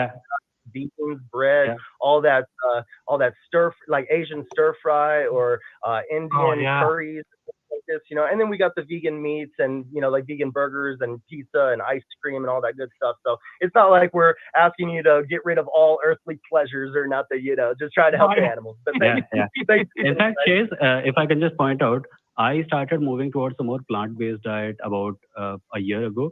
I've stopped eating all meat. I still eat eggs and I drink milk. But I'm having just salad for an entire meal for the last entire year. And I recently had the opportunity to taste meat again, and I didn't like it. Oh, wow. Like, my aesthetic of taste has changed to such a great degree. I find salad tasty now, which I found gross a year ago, and I can't handle meat anymore. And likewise, I gave up beef in 2018. That was my one that and it wasn't just because of it being a cow, and cows are cool, but it was because of the environmental impact of eating beef. And I also had beef not so long ago and went, I don't like steak anymore. What's wrong with me? So I get it. I think same thing happened to me. My taste buds changed, and for the first 3 weeks of not eating animals, I had some cravings. I would pull into the drive-through of the McDonald's and see the picture of the big juicy burger, and I'd start salivating and getting cravings. But like I would just order the French fries, and put something in my belly, and then I'd be fine. And after a few weeks, your psychologists say that it takes 3 weeks to change a habit. About 21 days, whether it's smoking or new exercise or new diet. And so once you get used to a new thing, and if you just focus on the animals and focus on justice, that's what I did instead of focusing on my my preferences and my taste and my pleasure and my habits. I just realigned my priorities, and it became really easy. And now I have no cravings at all. Wow, that's awesome. Well, thanks for that, Chase. It's definitely something to think about going forward. I'm not against veganism, but I at the moment I'm still too into the meat taste of certain meats. But I'm willing to explore it going forward. Especially, I keep saying it because I'm very excited, but I've got a child on the way, and I would like my child to think about others, and not just Oh, other humans, but no. other creatures. You know, so it's definitely something to think about. Yeah, exactly. So the last thing I'll leave you with is there's a movie with Joaquin Phoenix on YouTube called Dominion. Okay. And so, yeah, just check out Dominion on YouTube with Joaquin Phoenix, and it'll show you like Dominion's great. undercover investigations of animal factory farms and I think I've heard slaughterhouses of and that how. one. Yeah. Yeah. Dominion. Nice. Okay. All right. Well, Thanks a lot, guys. thanks, Chase. You have a good one. Thanks for calling in. We appreciate you. Bye. Bye, Chase. So you would say that vegetarianism and almost veganism is fairly big then in India, or is this just a you thing? It's not as big as people make it appear. Like, how do I put this? A huge part of how the West sees India comes from the habits of the people who have settled there from India, right? But there are tribal communities in India. Eating meat is a huge part of their culture. And they get discriminated against in India because of that by more powerful communities who happen to be vegetarian. Wow. So that's also something to look at. Yeah. Wow, that's awesome. Like there are people who would not rent a house to someone who eats meat. Whoa. And when I say awesome, I mean that's like discrimination is never good, but it's like incredible that happens. Welcome to a whole new flavor of discrimination. Right. Great. It's called the caste system. Right. We can explore that later. Yeah. We have got some calls in the queue, but there are still lines open if you do want to call in with something, whether it's aliens or vegan aliens. Feel free to call in. We have had a super chat from Puck. Puck has said, now I should have taken a sip of water before I do this. Minimal affinity for feminine thanks, Puck. Let me try again. Minimal affinity for feminine and amenities. I can't even say it now because I've got feminine. Listen, try it. Give it a go. Minimal affinity for feminine amenities for cinnamon anemones. Anemones. Because you get the previous. I'm a professional voiceover, Puck. I do that. I talk for a living, and I couldn't do that. So thanks, Puck. He just wanted to support you and make you say something difficult. So thanks, Puck. Also, before we get to more calls, there's a limited edition T-shirt.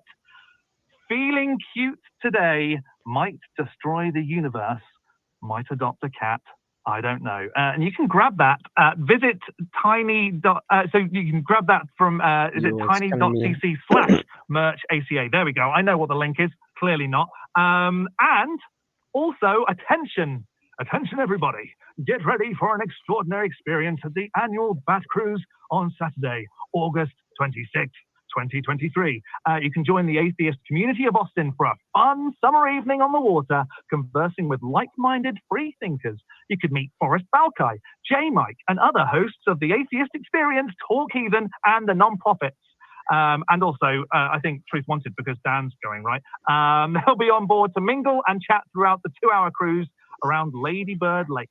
The cruise will pause at the Congress Avenue Bridge at sundown for the emergence of the world's largest urban bat colony. So get your tickets now at tiny.cc/batcruise. And if you want to hear, why it does this. I don't know what's going on. I think Kelly's in the chat there as well. So you're hearing extra voice. I do apologize. If you want to hear our content in audio only form, please visit tiny.cc/AEN podcasts for all the latest ACA shows. Let's see who else have we got here. We've got Brad. Yeah, and I'm sorry. Restart everything, it's fine. I think we've got a little crossover. If you can hear some audio, I do apologize. We've got Brant. He, him in Wisconsin believes if aliens are smart enough to travel the stars, they're likely to have similar morals as. That's interesting. Let's explore that. Hi, Brant. Am I saying your name right? Yeah, that's correct. Brant. Hi, Brant. Yep. What have you got for us?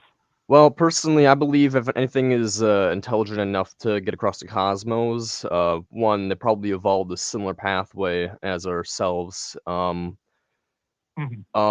believe it's really unlikely that they would be able to travel the cosmos to begin with. But if they could, hypothetically, they're going to be taking into account intelligence. They're going to be taking into account ability to like feel pain, suffering, other things that like evolution will probably like select for. they're not gonna care about like phenotypical traits. Just like that seems silly to me. That like something that's like intelligent enough to have like cosmic travel would just care about like the aesthetic of something like, oh, it looks like us, you know, like Okay. Yeah, but why do you think that, Brent? Why do I think that? I mean, because I don't really Yeah. have much of a connection to people or animals or much of anything. Mhm. I pretty much just value life. Not, I don't even value life, I should say. I just value the experience of living things, like their ability to Mhm. feel pain and their ability to feel pleasure if pleasure exists. I'm what's called a negative utilitarian, so I'm not necessarily a Okay. vegan. I'm a scrapitarian. So basically, I will fish. I will hunt. What is that? Yeah. What did you say? A scrapitarian? Yeah, like I will take on like it's basically like I'll eat scraps. Like so like there's like pizza. It's gonna be like I work for like Nestle, so like essentially like there's a bunch of pizza that'll get like damaged and it's gonna be like thrown out. Essentially, you're putting like in the coolers there. Huh. And it's like, you know, it's no longer in the supply and demand chain. So it's not as if I'm Right. contributing to bringing animals into existence by eating it anymore. So basically, I'll It's eat what's essentially in like there. eating roadkill. Yes, essentially, exactly. Hmm. So Mhm. Right. You I'll do you that. don't kill, but you just eat what is already dead. No, not necessarily. I will kill wild animals as well. Because and the way I look at it Okay. is like what's called a negative So utilitarian. you're So I just care just about against factory farming. I'm against factory farming and farming in general, anything that brings things Okay. into existence. Okay. So I'm against like reproducing in Hmm. general. So that But when it comes down to it, I'm not against hunting or fishing because those animals will die brutal ways no matter what. Probably predation or parasites if it's unlucky, you know. So the way I look at it is, I mean, nature is cruel, it's brutal. A human hunting or fishing is far more a merciful death. So I think it's Mhm. consistent with most people's ethics that they already hold, and it's because most people don't want to cause suffering to things, and most people do like to do recreational like sports like fishing and hunting. And I think it's the Right. perfect thing because it reduces suffering on that whole. So And there's like, you know, population control as well is definitely a thing. Like I don't know where it is, how it is where you are, Brant, but around where I am in Kentucky, deer are like so plentiful that, you know, they destroy crops and they cause masses of car accidents because they run out in the road, which essentially isn't their fault because, you know, we put the roads through where they live, but they cause a crap ton of accidents. So like controlling the population is definitely a thing. So oh maybe yeah, like eating exactly. those animals would be okay. Oh yeah, Right. 100%. Like eating those animals would be okay. I guess what's also called promortalist. I don't or Epicurean. I don't believe that death is bad for the ones who die. And in fact, given the state of life is generally a negative, as like Eastern religions suggest, that like in general life like ending is a good thing. For the one who dies, that is Right. not like on that whole like Right. Stephen Hawking would like died like 20 years like before, like 20 years ago, we would like have lost so much like scientific research and stuff. So it's like for him, like it might have been better if he Right. died like 20 years ago because he wouldn't have been suffering for like those 20 years of ALS. You know, but it's like on the net whole, it was good for him to be alive. But from like a soul perspective of just like an animal, though, they're not really going to be providing utility for people outside of like their consumption value or like production value. So pretty much, I mean, if you can Brent, end, yeah, can go, I ask you something? yeah, go for it. So how would you how are you defining utility? My version of utility is just off of Utility for humans? it's just utility on the whole of experience. I believe that experience generates value. So like empirical experience of like pleasure or pain. So I'm basically just utility of pain is what I'm measuring. I don't really believe pleasure really exists, or if it does, it doesn't really have much weight to ethics. So I don't really take into account pleasure. Okay. So I'm just measuring pain basically. But that's basically what Right. my version of utility is, just taking into account suffering. Okay. Okay. Well, and I love talking about eating things, But you called in to say about aliens being smart enough to travel the stars, and I'd like to get back to that and Yeah, see of course. why you think aliens are likely to have more, similar values and similar morals as humans. Well, we know that evolution is what causes life to like get to where it is to not in a state. I mean, I assume at least you all are also atheists who believe in evolution, or Christians that believe in evolution. So likely they're going to take the same path from like unicellular like organisms and multicellular, and then eventually get on to whatever form of life has those. They'll still gonna have aversive responses to things, so they're gonna like be trying to avoid getting their cells destroyed or whatever. So they're gonna have like similar stimuluses, like pain is gonna be a thing for them, aversive responses, and potentially like pleasurable responses, like things that encourage them to do actions, release serotonin and dopamine or whatever various chemicals that would do like similar results for them.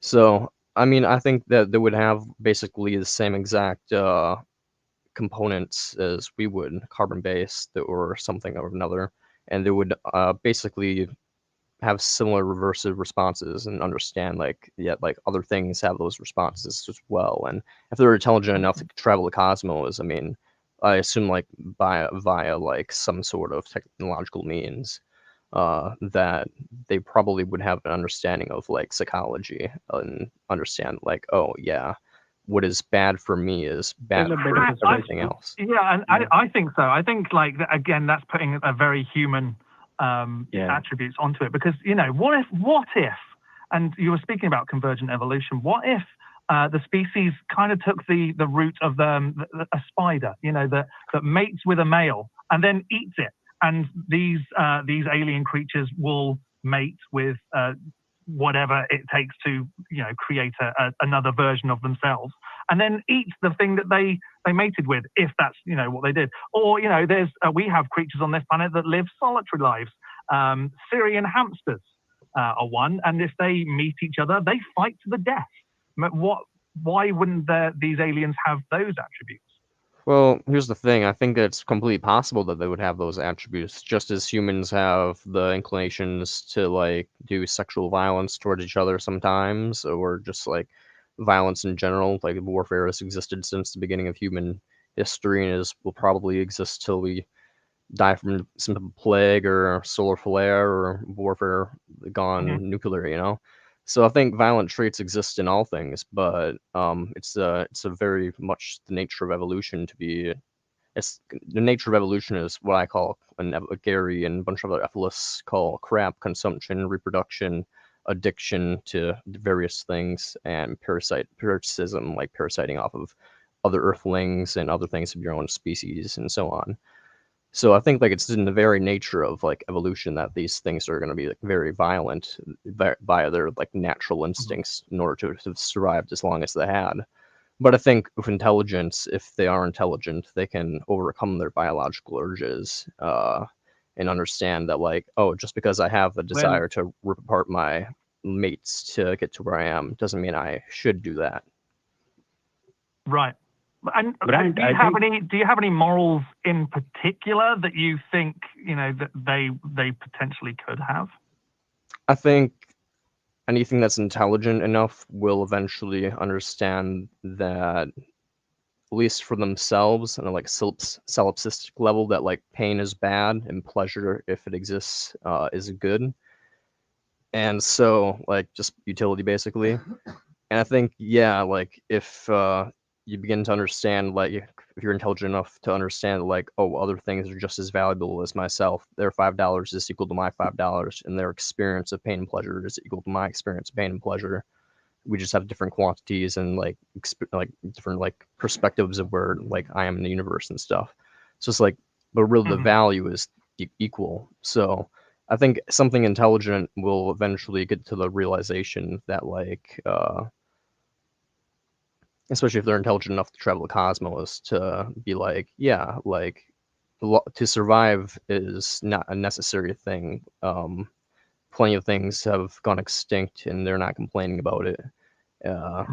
So and a bunch of things of that nature. And they'll eventually realize that, like, honestly, I don't think anything that I don't really believe that intelligent life will travel the cosmos because of various reasons that I'm kind of hinting at, which is like that, like, existence is pain. I think if anything, we would get something more of like some sort of AI that would travel the cosmos to like more or less snuff out any life. So if anything, I'd say if we do encounter aliens that are intelligent enough to communicate with us, we're probably fucked. But that's just because they're probably Like They might not be. they're probably EFIILists, so they're probably EFIIlistic. But There could be a life form out there that has another life form preying on it, and they've observed these humans that are pretty good at fighting each other, and go, we could use those skills to help us. Maybe we should hire these humans to come and help protect our planet. That could also be a possibility. Jem'Hadar. Perhaps. I mean, yeah. If you I just guys have hope, I remember guess. Deep Space Nine. Apologies, what was that? What have we got, Vimo? The Star Trek series Deep Space Nine had this alien species called the Founders, who did not fight, but they waged war and. Oh no! And then we lose Vimo just as he's going into the story. I think what he was getting at was there was a species on this program, and I don't know why this has happened. This has turned into Star Trek fandom truth wanted, which I can only apologize for. But there was a species on this program, and I didn't watch Deep Space Nine. I didn't really watch much Star Trek. I do apologize. So I'm not very good at this conversation. But that there was a species that started wars and then hired another species to help them fight the war, and they essentially just stepped back. Maybe, I don't know. Did you ever watch Star Trek, Brandt? I've never watched Star Trek, though. I mean, I've watched like a few episodes. But yeah, I mean, to me, it this seems isn't where like you've got this idea from. Then it's not like something watching like a fantasy, sci-fi thing. This is just something that's playing on your mind.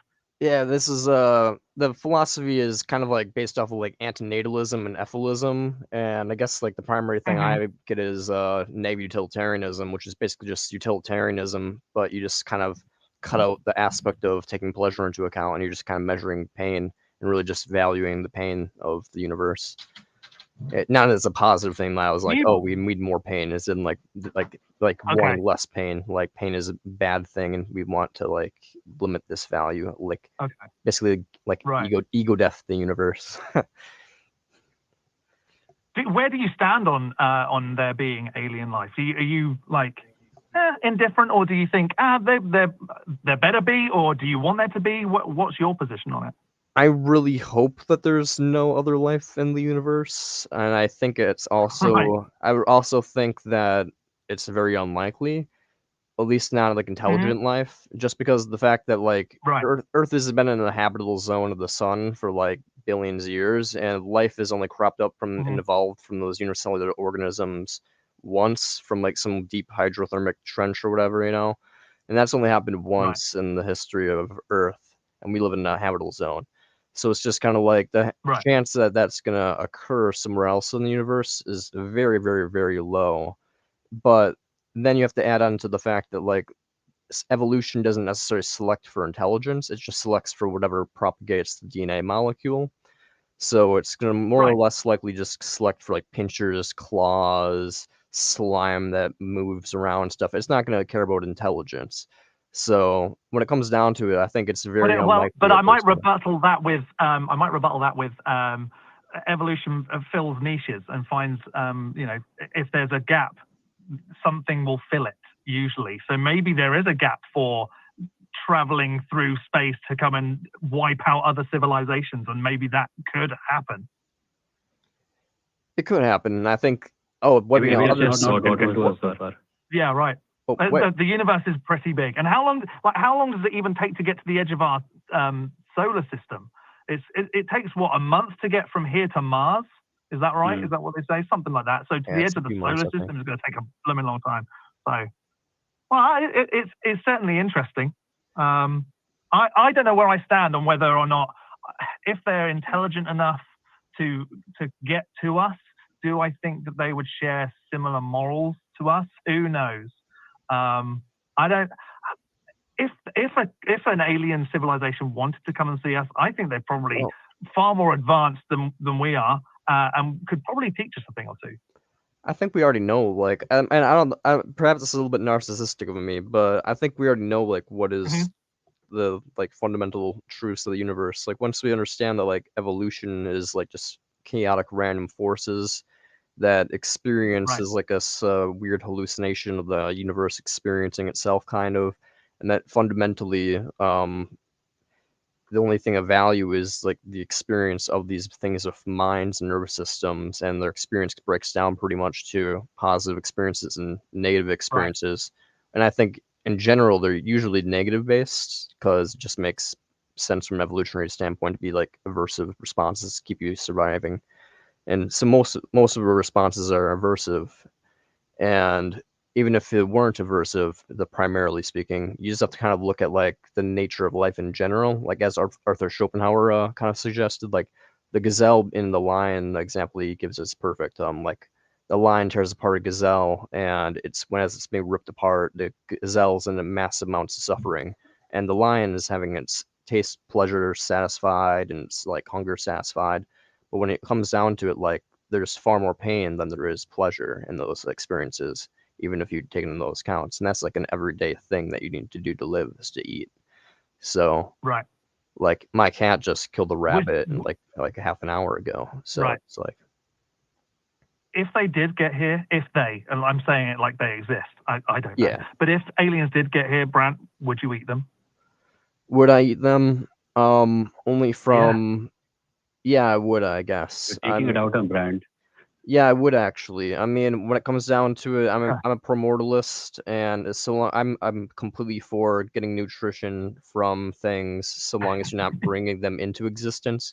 Because I think the catalyst of all pain is like bring something into existence to suffer, but taking something out of existence is just a transition to nothingness.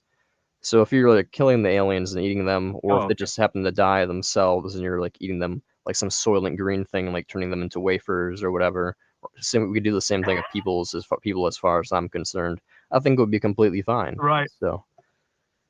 Okay. Have you got anything to add, Vimo? Not really. I was talking about before I got disconnected. I was talking about. Are you able to hear me? Yeah, we can. Okay, cool. Because I appear to be hearing my own voice also. There is an alien species called the Founders in Star Trek who don't fight their own wars, but they appropriated an entire other species, genetically altered it in order to turn that entire species into their own army. And there is a religious aspect to it also, because the species that was altered, it seems to think of the Founders as gods. Oh, wow. So they think their only purpose is to fight and die for the Founders. That's what I was talking about. Okay. So I think we should not be too eager to think that whatever form life exists in out there will be anything like us. It would probably be very different. I mean, if there was something, I think we'd want them to be like us, just because it'd be way easier to reason with them. If they were these weird spider aliens that eat their mates after they've started reproducing, we're screwed. I mean, like another thing. Oh yeah, go for it. I was going to refer Brand a book called Children of Time. It's a science fiction novel by Adrian Tchaikovsky. And what happens in it is that humans decide to colonize other planets. And the way they do it is not by going to them. They discover the planets first. They realize that these planets are going to be able to support human life. So they spend spaceships ahead of them. And these spaceships contain enzymes that are going to accelerate the rate of evolution in the native species of that planet. So they thought, we're going to send these spaceships. These spaceships will get there. They will turn these species who are already there into humans by accelerating their rate of evolution.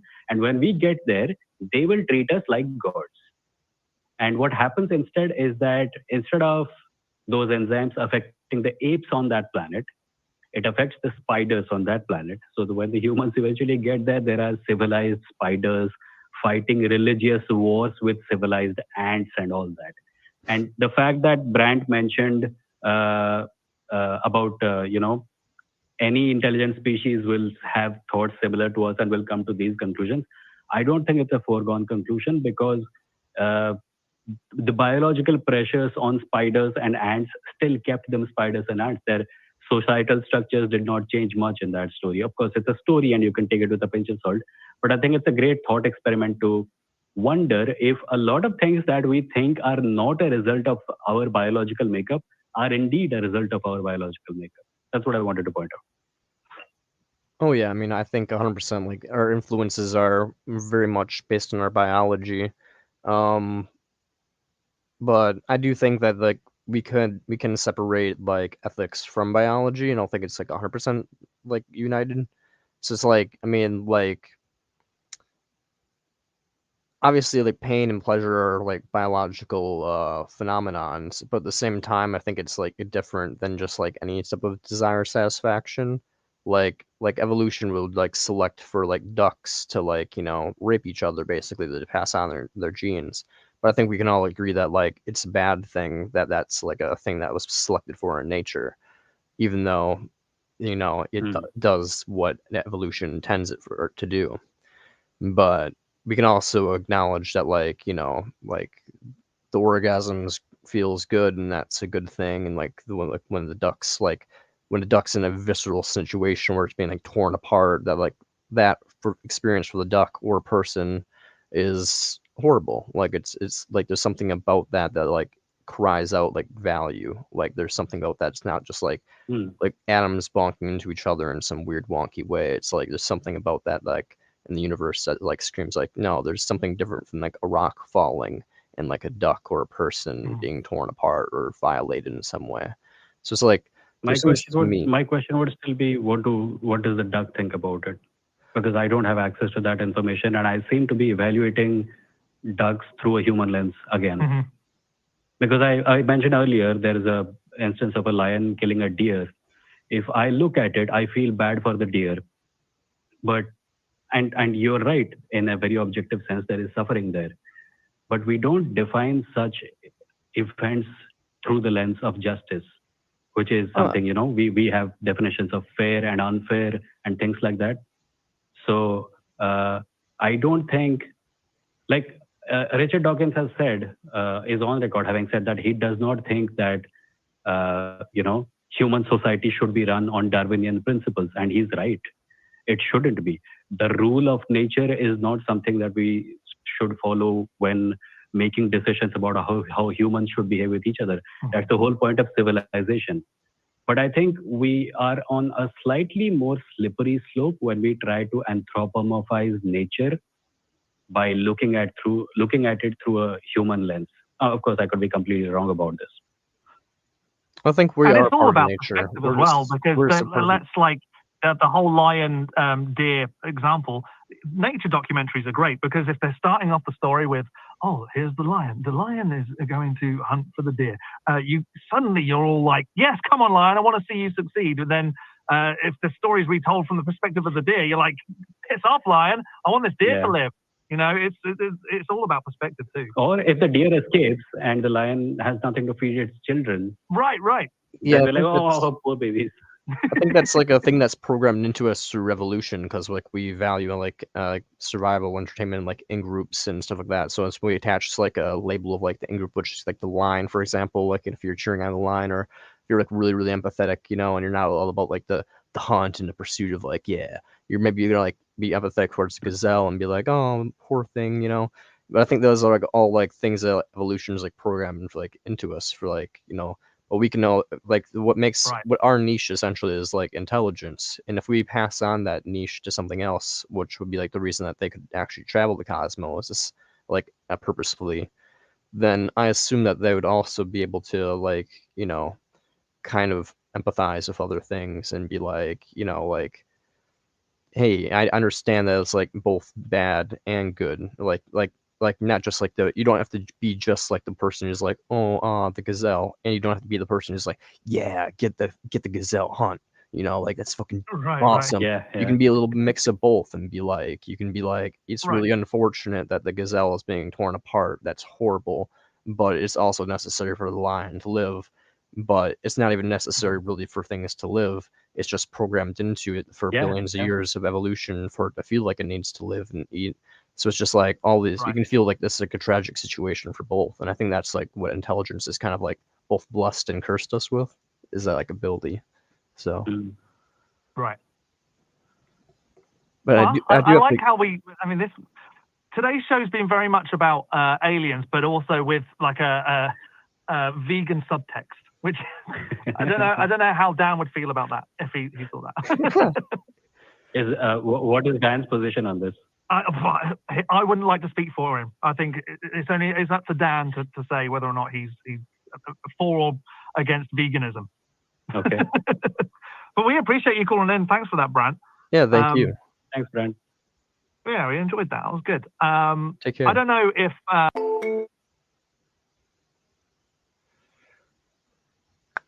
Boom. And that was a call show. There we go.